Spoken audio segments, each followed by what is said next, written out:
안녕하세요, 커피사나입니다. 자, 카페 창업하기 전에 알아야 할 팁 10가지 중에서 7번째 챕터까지 왔습니다. 드디어 아르바이트 채용 시기는 언제인가, 직원의 채용 시기는 과연 언제인지 너무 궁금하실 거예요. 그래서 오늘 컨텐츠에 영상을 한번 가득 담아 보도록 하겠습니다. 통상적으로 보면 러시 타임 때 내가 혼자 케어가 되는지 안 되는지를 보시면 될 것 같아요. 뭐 상권에 따라서 틀리겠지만 아침 타임, 출근 시간 타임, 또는 점심시간 타임 혹은 퇴근 시간 타임, 이렇게 해서 러시가 3번인 데가 있고요. 뭐 점심 러시만 있는 데가 있고 점심 저녁 러시 있는 데가 있는데, 그때 과연 내가 고객에게 서비스를 잘 제공하고 있는지에 대해서 고민해 보시면 내가 채용할 시기가 눈에 보이기 시작할 것입니다. 커피사나이가 생각하는 서비스의 질은 이렇습니다. 고객에 대한 응대가 미흡했을 경우, 자, 매장이 막 러시 타임에 너무 바빠요. 자, 1인 매장 기준으로 항상 제가 설명드리니까 주문도 받아야 되고, 그럼 주문 받고 있을 땐 아무것도 할 수가 없겠죠. 나가는 손님 챙길 수도 없고, 들어오는 손님 또 인사하기도 그렇고, 주문을 받고 있으니까. 이런 부분들이 서비스 질 중에 하나인 것 같아요. 또 바빠지게 되면 어때요? 음료를 내가 맛있게 예쁘게 잘 만들고 있는지, 혹은 디저트가 예쁘게 만들어지고 있는지, 그런 부분들도 또 놓치고 갈 수가 있어요. 이럴 때 여러분들이 아르바이트 채용에 대해서 고민을 해볼 필요가 있다는 것을 말씀드리고 싶습니다. 고객들은 카페 사장님께서 바쁘게 움직이시면 그거를 이해해 주시는 것보다는, 아, 왜 저렇게 바쁜데 추가 아르바이트 채용을 안 하고 이렇게 혼자 힘들게 운영을 하는 건 아닐지, 그런 부분들도 생각을 해 주셔야 돼요. 물론 이해해 주시는 고객님들도 굉장히 많지만 이해를 못 해 주시는 고객님들도 분명히 있다라는 사실 꼭 기억해 두시면 좋겠습니다. 커피사나이 같은 경우에는 하루 마감이 끝나고 나면, 혹은 마감이 끝나기 전 30분 전, 혹은 마감하고 나서 잠시 매장 안에서 하루에 있었던 일들을 한번 고민해보는 시간을 가져요. 내가 음료를 적당하게 적절한 시간에 제공을 했는지, 서비스의 질이 낮아지진 않았는지, 그런 부분에 대해서 하루를 돌이켜보는 시간을 가져보는 건 어떤지, 여러분들한테 그래서 체크리스트를 하나 만들라고 말씀드리고 싶어요. 일기 쓰듯이 여러분들이 날짜 요일 쓰시고 그날 미흡했던 부분을 써 나가면서 매일매일 보시다 보면 뭔가 여러분들이 개선해 나가야 할 사항들이 눈에 보이기 시작할 겁니다. 자, 여러분들이 이렇게 시간을 보내시고 나면 이제 인원을 투입해야 되겠다는 확신이 생길 때가 있습니다.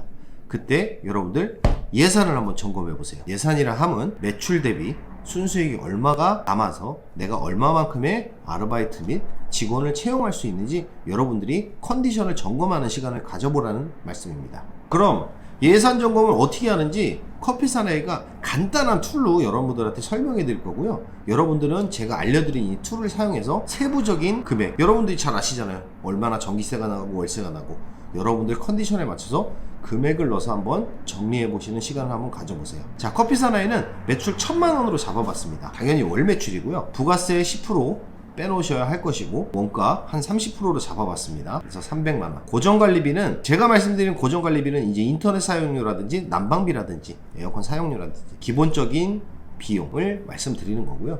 그래서 작게 한 50만원 잡아봤고요. 자, 월세 같은 부분은 1인 매장 한 10평에서 12평, 좀 외진 곳, 골목상권 기준으로 해서 100만원 정도 잡아봤고요. 여기서도 마찬가지로 부가세 10만원이 더 붙을 수가 있겠죠. 자, 기타 비용은 여러분들 이제 비품이라든지 매월 운영하시다 보면 구매해야 될 것들이 꼭 생겨요. 그래서 그런 부분들을 한 50만원 정도 잡아봤습니다. 지출 소개를 보시게 되면 600만원 정도 나와요. 매출에서 전체적인 지출의 소개를 빼게 되면 400만원의 순수익이 남게 됩니다. 다시 한번 말씀드리지만 여기 제가 지금 말씀드리는 건 빠진 부분들이 굉장히 많을 수가 있어요. 뭐 종합소득세 부분도 있을 거고, 기타 컨디션, 상권마다 월세라는 부분, 그런 부분들이 틀리기 때문에 여러분들 컨디션에서 맞춰서 한번 해보라, 그냥 기존 툴을 한번 공유해 보는 겁니다. 자, 그러면 여러분들이 매출이 지속적으로 큰 폭으로 상승하진 않지만 소폭으로 계속적으로 오름세에 있다는 걸 판단했기 때문에 제가 지금 보여드리는 표는 한 100만원, 월 매출 100만원 정도 상승했을 때 아르바이트를 채용하면 어떤 변수가 있는지 한번 보겠습니다.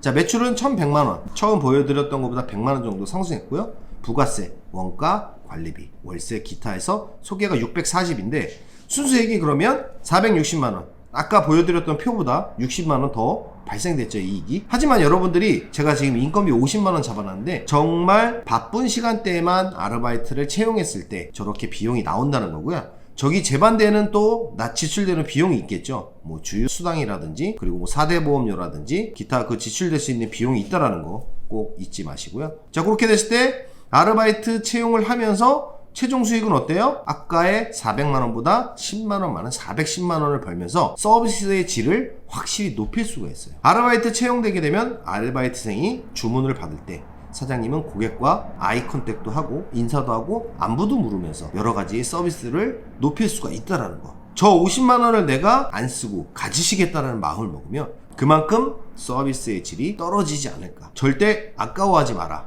이건 고객을 위한 투자라고 생각하시면 됩니다. 근데 일하다 보면 네. 직원이 너무 마음에 들어가지고 알바보다는 좀 직원 등록을 해서 좀 내가 오래 데리고 있어야겠다라는 생각이 들 수도 있잖아요. 그렇죠. 아르바이트생이 너무 잘하니까 같이 이제 하는 사업에 대해서 함께 하고 싶어서 그럴 수 있죠.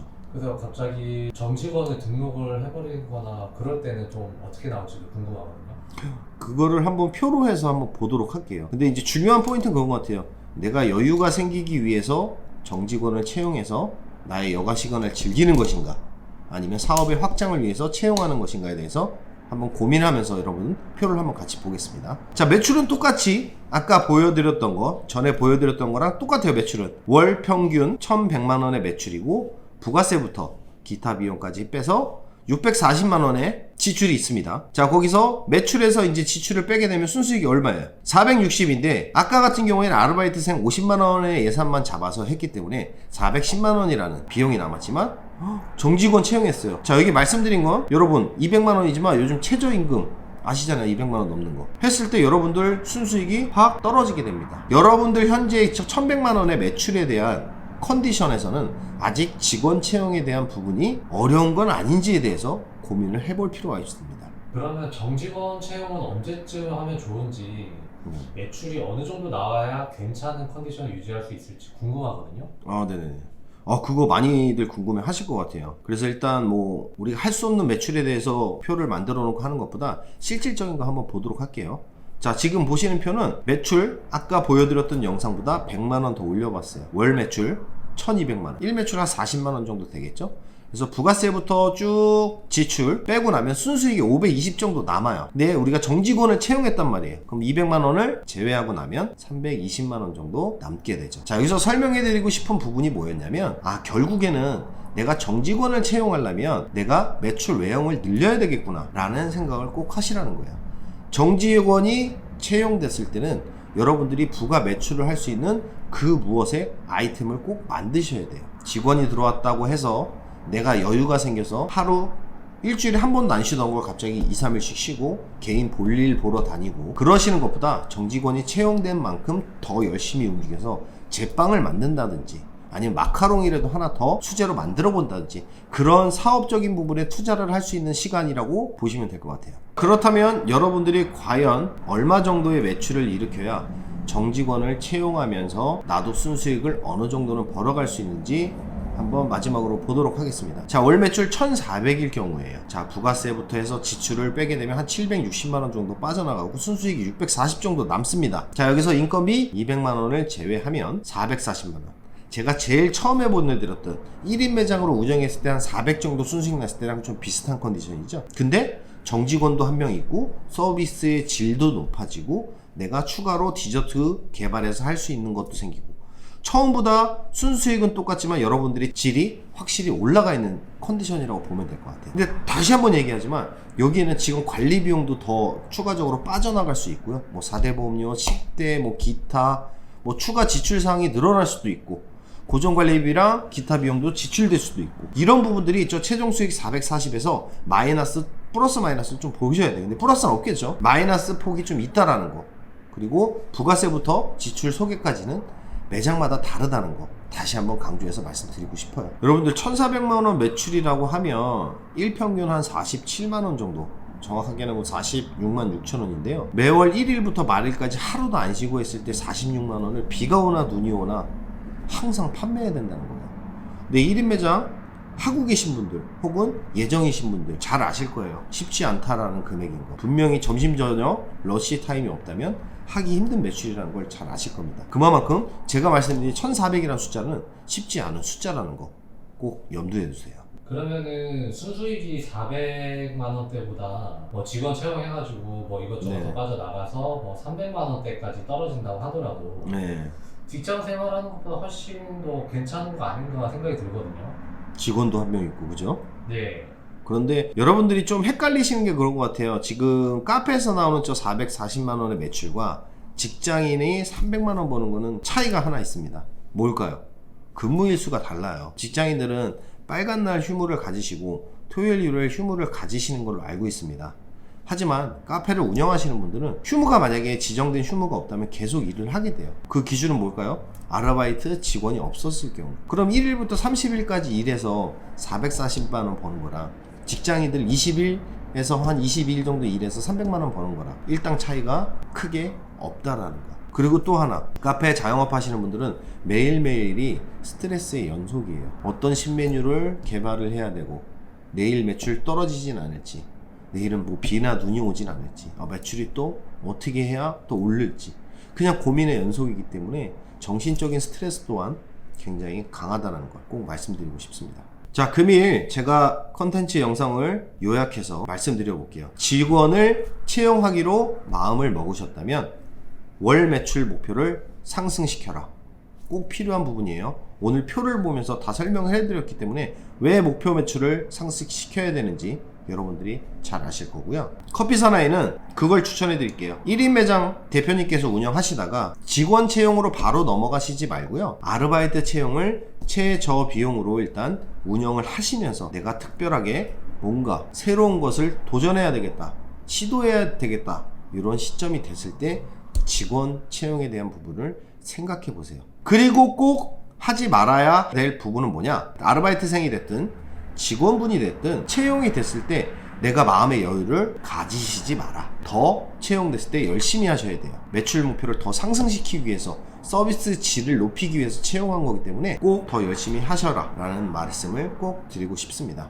자, 이렇게 오늘 모든 컨텐츠 영상에 대해서 말씀을 한번 드려봤는데요. 여러분들 실질적인 그 매출, 지출되는 비용에 대해서 한번 써보세요. 그리고 매일매일 체크리스트를 만들어서 내가 지금 잘 하루하루를 잘 보내고 있는지, 영업을 하고 있는지에 대해서 꼭 고민하는 체크리스트도 꼭 만들어 보시고요. 자, 다음 주에는 8번째 챕터, 개인 카페냐 프랜차이즈냐에 대해서 컨텐츠를 담아볼 거니까요. 끝까지, 이제 10가지까지니까 얼마 안 남았습니다. 끝까지 여러분들 잘 구독해 주시고요. 오늘 끝까지 시청해 주셔서 너무 감사드리고요. 오늘도 여러분들에게 좋은 정보가 되었으면 좋겠습니다. 내용이 좋으셨다면 구독, 좋아요, 알림 부탁드리겠습니다. 커피 한 잔의 여유가 필요해. 너와 나눌 거야.